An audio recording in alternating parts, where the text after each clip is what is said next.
untuk Bapak yang ada di Asosiasi Fintech Pendanaan Indonesia. Masyarakat tidak pernah menganggap sepele urusan pinjol. Justru ini adalah masalah yang besar bagi mereka. Mereka tidak mampu bayar bukan unsur disengaja. Hanya saja penerapan bunga, penerapan denda, segi penagihan ini kurang ajar, Pak. Ya, Bapak enak ngomong di situ karena Bapak tidak merasakan bagaimana seramnya kalau sudah diteror oleh yang namanya debt collector. Ya, Bapak sudah pernah keluarga Bapak diteror, dicaci maki gara-gara hutang Bapak? Kalau belum, segera coba, Pak. Biar Bapak merasakan bagaimana beratnya masyarakat menahan rasa takut mereka, menahan rasa kekhawatiran mereka, menahan kecemasan mereka hanya sebatas hutang 1 juta. Menganggap sepele tidak, mereka nggak anggap sepele, mereka anggap serius hal ini.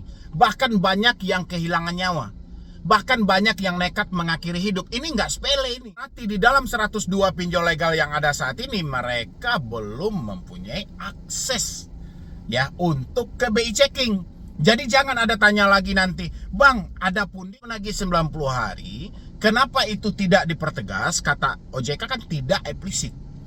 Karena data yang mau di... Halo, assalamualaikum warahmatullahi wabarakatuh. Selamat sore buat teman-teman semuanya, khususnya yang sudah ada di YouTube Solusi Hutang MB. Bagaimana kabar Anda hari ini? Ya. Kali ini yang mau saya bahas adalah tentang soal BI checking yang selama ini Anda takutkan. Mungkin dari Akulaku, mungkin dari Kredivo, mungkin dari Shopee, ataupun dipinjol Kredit Pintar, ataupun dipinjol EasyCash, ataupun dipinjol Ada Kami, dan dipinjol-pinjol legal lainnya. Ya, saya sudah juga bilang buat Anda semuanya, Anda nggak perlu khawatir soal yang namanya BI checking. Ya, walaupun resiko terberatnya adalah di situ, tidak semua pinjol yang ada akses untuk menerapkan BI checking terhadap diri Anda. Oke? Kali ini ada satu berita supaya lebih dipertegas lagi yang disampaikan oleh Otoritas Jasa Keuangan. Harusnya OJK ini jangan disampaikan kayak gini lagi. Harusnya tinggal ya sudah, itu pinjol sudah banyak kita revisi, pinjol sudah banyak kita blokir, hutang Anda lunaskan, gituin aja ya kan, benar nggak? Seperti itu. Yang per hari ini siapa yang masih mendapatkan teroran, saya mungkin tidak melupakan untuk bertanya dulu sama Anda. Siapa yang hari ini mendapatkan teroran dari isi di kolom komentar itu dari pinjol mana ya, isi aja di kolom komentar dari pinjol mana, gak usah takut Anda ya. Walaupun ada debt collector, Bang, banyak Bang di channel Solusi Hutang, biarin aja.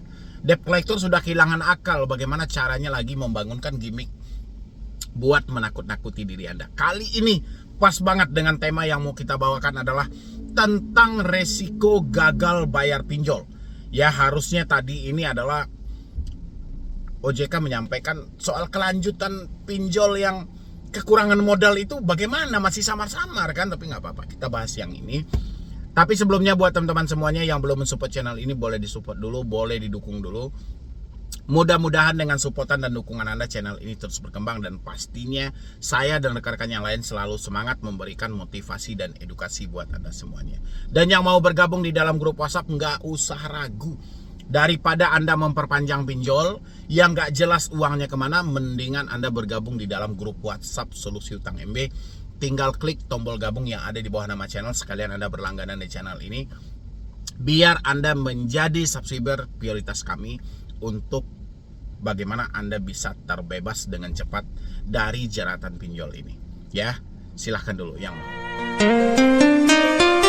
Oke, terima kasih banyak buat teman-teman semuanya yang sudah mensupport dan mendukung channel ini. Mudah-mudahan apa yang Anda berikan itu menjadi berkah dan pastinya menjadi amal yang bagus juga, karena satu supportan dari Anda itu sangat berharga bagi kami. Minimal video ini bisa di-share ke teman-teman yang membutuhkan. Anda tahu nggak?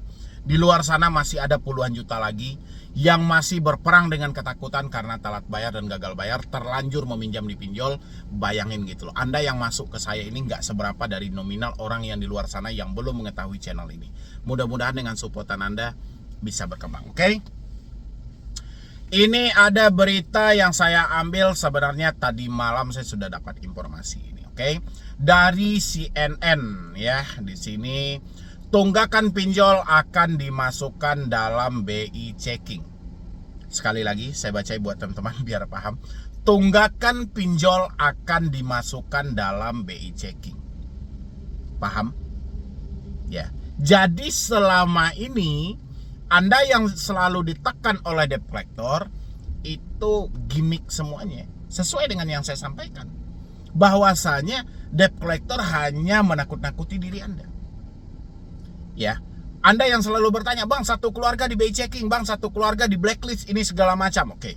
Kita bacakan di sini mana saja sih sebenarnya pinjol itu yang sudah mempunyai akses ke BI checking dan mana yang belum. Kan ini dibilangin, tunggakan pinjol akan dimasukkan ke BI checking. Akan berarti belum. Ya akan baru. Ya berarti masih ada rencana untuk mempertegas hal ini dan kita bacakan siapa yang mendesak hal ini untuk supaya dimasukkan lebih cepat gitu loh ya. Oke. Di sini Otoritas Jasa Keuangan OJK akan memasukkan data pinjaman online atau pinjol ke dalam sistem layanan informasi keuangan SLIK atau dulu dikenal BI checking. Oke. Jakarta, CNN Indonesia.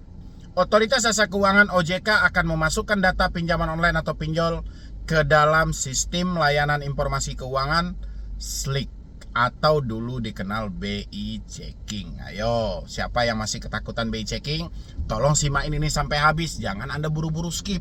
Jangan Anda buru-buru ke kolom komentar. Ya, tapi dengar dulu ini.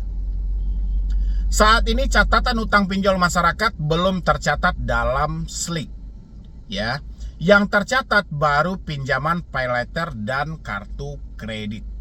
Ya, ingat, yang tercatat di BI checking itu hanya pinjaman pay letter dan kartu kredit. Anda tahu mana-mana aja pinjol yang pay letter? Aku laku contoh. Kredivo, habis itu Shopee, Kredit Plus, HCI, dan apalagi itu boleh Anda tambah di kolom komentar. Habis itu kartu kredit. Berarti di dalam 102 pinjol legal yang ada saat ini mereka belum mempunyai akses ya untuk ke BI checking. Jadi jangan ada tanya lagi nanti, "Bang, ada pundi memblacklist nggak?" Cerita DC-nya iya, belum difasilitasi sama OJK. Makanya wajib menagih 90 hari di sini juga terjawab harusnya. Wajib menagih 90 hari. Kenapa itu tidak dipertegas? Kata OJK kan tidak eksplisit. Karena data yang mau diserahkan ke OJK ini tidak mengarah ke SLIK. Ya, makanya si pihak pinjol tidak mau memberikan data ini ke OJK karena belum ada ketegasan benar-benar orang yang terjebak di P2P lending ini namanya akan di blacklist. Ya, seperti poin di atas yang baru ada pinjaman itu yang masuk ke blacklist itu hanya pay letter dan kartu kredit di bank. Ya, oke, kita lanjutkan. Kalau pinjol memang belum masuk SLIK saat ini. Ya, saya munculkan aja lah. Yang penting-pentingnya saya munculkan ya biar Anda tengok. Kalau pinjol memang belum masuk SLIK saat ini. Nah, buat teman-teman semuanya, jangan ada tanya lagi kalau saya live nanti atau saya live kapan-kapan ada di YouTube ini. Jangan tanya lagi soal BI checking. Ya, Anda harus paham ini. Oke? Next stepnya akan masuk juga ke SLIK. Lagi proses itu sudah disampaikan. Itu next stepnya kita masukkan ke SLIK. Ujar Kepala Eksekutif Pengawasan Perilaku Pelaku Usaha Jasa Keuangan Edukasi Perlindungan Konsumen OJK Friderika Widayasari Dewi ya, Kamis 24 Agustus seperti dikutip dari detik.com. Perempuan yang akrab disapa Kiki itu mengatakan usulan pinjol masuk SLIK itu juga sudah disampaikan Asosiasi Fintech Pendanaan Bersama Indonesia. Berarti yang mengusulkan pinjol buat diberikan fasilitas kalau ada nasabah yang macet masukkan ke SLIK itu adalah AFVI. Bayangin, AFVI yang mengusulkan, kalau bisa ini nama orang ini di blacklist gitu ya. Usulan kata Kiki disampaikan karena AFPI menyebut banyak yang menganggap sepele tunggakan utang pinjol karena tidak tercatat di SLIK. Di sini aja lah saya jawab ya. untuk Bapak yang ada di Asosiasi Fintech Pendanaan Indonesia. Masyarakat tidak pernah menganggap sepele urusan pinjol. Justru ini adalah masalah yang besar bagi mereka. Mereka tidak mampu bayar bukan unsur disengaja. Hanya saja penerapan bunga, penerapan denda, segi penagihan ini kurang ajar, Pak. Ya, Bapak enak ngomong di situ karena Bapak tidak merasakan bagaimana seramnya kalau sudah diteror oleh yang namanya debt collector. Ya, Bapak sudah pernah keluarga Bapak diteror, dicaci maki gara-gara hutang Bapak? Kalau belum, segera coba, Pak. Biar Bapak merasakan bagaimana beratnya masyarakat menahan rasa takut mereka, menahan rasa kekhawatiran mereka, menahan kecemasan mereka hanya sebatas hutang 1 juta. Ya, harusnya dirasakan itu. Bukan masyarakat menganggap sepele, tidak. Mereka nggak anggap sepele, mereka anggap serius hal ini. Bahkan banyak yang kehilangan nyawa, bahkan banyak yang nekat mengakhiri hidup. Ini nggak sepele ini, ya. Yang kehilangan nyawa nggak akan kembali lagi ke dunia ini. Jadi kalau Bapak bilangin banyak masyarakat yang menganggap sepele, salah banget. Bapak tidak mensurvei langsung ke lapangan, ya, ataupun siapalah petinggi-petinggi yang ada di Asosiasi Fintech Pendanaan Indonesia. Kalau Anda bilangin masyarakat menganggap sepele hal ini, itu karena Anda tidak merasakan bagaimana teroran dan kejamnya cara penagihan dari pinjaman online yang mana Anda lindungi di bawah Asosiasi Fintech Pendanaan Indonesia, dilabeli dengan status legal, resmi, dilindungi oleh POJK. Ya, sementara pengaduan dan laporan masyarakat Anda anggap sampah. Anda kira pengaduan itu tidak memenuhi kategori, tidak mencukup bukti. Masyarakat harus kemana lagi? Ya, masyarakat tidak mempunyai akses untuk menyelidiki dari pinjol itu. Kalau dia mempunyai akses untuk cybernya, IT-nya, dia bisa bongkar keburukan pinjol. Tapi mereka tidak mempunyai wewenang untuk mengakses itu. Makanya diberikanlah laporan kepada Anda-Anda yang ada yang mengatur urusan perbankan, khususnya non-bank, terutama dari pinjol. Ya, jadi jangan dianggap-anggap, kan ini dia bilang kan itu. Usulan kata Kiki disampaikan karena FPI menyebut banyak yang menganggap sepele tunggakan utang pinjol karena tidak tercatat di SLIK. Salah banget. Mereka tertunggak, mereka telat, mereka gagal bayar, justru duit mereka sudah habis lebih duluan di situ. Bukan mereka ngambil tidak mau bayar, itu joki pinjol namanya. Itu perampok online, tapi dari subscriber saya tidak ada seperti itu, Pak. Ya. Kemarin teman-teman AFPI sudah minta kepada kita supaya data itu dimasukkan dalam data SLIK.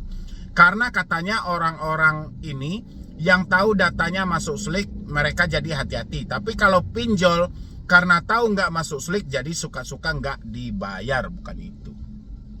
Ya, tidak semudah dan seenak yang Bapak bilangin. Karena Anda tidak pernah merasakan aja, benar atau tidak buat teman-teman semuanya. Ini mereka mengucapkan seperti ini karena mereka tidak merasakan bagaimana sulitnya diteror pinjol. Bagaimana rasanya bertentangan dengan hati nurani sendiri. Makanya saya sepakat hari ini, saya setuju banget TV One mengangkat tema pinjol hampir setiap hari. Ya, biar saya nggak terlalu capek untuk mengedukasi ini. 4 tahun loh saya edukasi, masalahnya sama aja. Kalau nggak bunga, denda, kalau nggak penagihan. Yang paling tersorot, yang paling bermasalah, sesi penagihan. Bahasa kebun binatang, bahasa anjing-anjing, bahasa ini pantas atau tidak diucapkan. Hanya hutang 1 juta loh.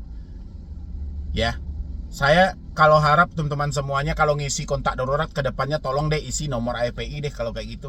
Biar mereka ditelepon oleh pinjol bagaimana rasanya. Biar dia tahu gitu loh.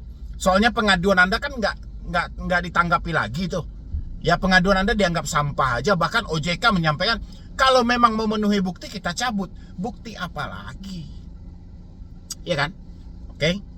Jadi saya setuju-setuju aja sih mau dimasukkan SLIK, mau tidak dimasukkan SLIK. Cuman jangan dibilang masyarakat menganggap hal ini sepele. Justru masyarakat dari tahun-tahun lalu, tahun-tahun sebelumnya sudah serius banget bagaimana menyelesaikan hal pinjol ini. Bahkan bertaburan di internet, hapus pinjol legal, hapus pinjol legal dan ilegal sama. Berarti menandakan masih ada masalah dalam sistem itu, masih ada masalah dalam program itu. Ya. Kita lanjutkan lagi dulu. Jadi ada plus minusnya. Bagusnya adalah semua terkoordinasi semuanya, tetapi nggak bagusnya lebih pasti lebih banyak kena catatan itu. Oke. Sebagai informasi, sistem layanan informasi keuangan atau SLIK merupakan sistem informasi yang pengelolanya di bawah tanggung jawab OJK. Yang bertujuan untuk melaksanakan tugas pengawasan dan pelayanan informasi keuangan, yang salah satunya berupa penyediaan informasi debitur atau IDEP. Ya, itulah aplikasi yang bisa Anda download untuk Anda mengecek soal SLIK atau BI checking Anda secara online. Oke. SLIK juga dipakai untuk melaporkan fasilitas penyediaan dana, data anggunan dan data terkait lainnya dari berbagai jenis lembaga keuangan, masyarakat, lembaga pengelolaan informasi perkreditan, LPIP, dan pihak lainnya. Oke. Di sini enak cara bicara dari Ibu Kiki ini. Dia menyampaikan di sini, jadi ada plus minusnya. Bagusnya adalah, nah nih, kalau bagusnya nama Anda masuk ke BI checking, semua terkoordinasi semuanya. Tetapi nggak bagusnya, lebih pasti, lebih banyak kena catatan itu. Jadi maksud dia itu, kalau untuk bagusnya semua nama Anda itu, kalau yang macet memang layak masuk BI checking supaya kedepannya tidak bisa minjam lagi. Kalau nggak bagusnya, menurut dia dari bahasa yang sangat halus, akan banyak nama yang tercatat di SLIK. Jadi kalau banyak nama yang tercatat di SLIK, seperti yang saya sampaikan beberapa tahun yang lalu, akan terjadi pelumpuhan perputaran uang atau usaha dari perbankan konvensional. Ya, kenapa? Karena jebakan jamaah dari era digital ini sangatlah banyak. Di mana-mana mereka memasuki dan di mana-mana mereka memberikan peluang untuk orang masuk meminjam secara digital. Kalau bermanfaat, sangat bermanfaat. Orang-orang bisa meminjam dari rumah. Di lain dari manfaatnya ada kecelakaannya.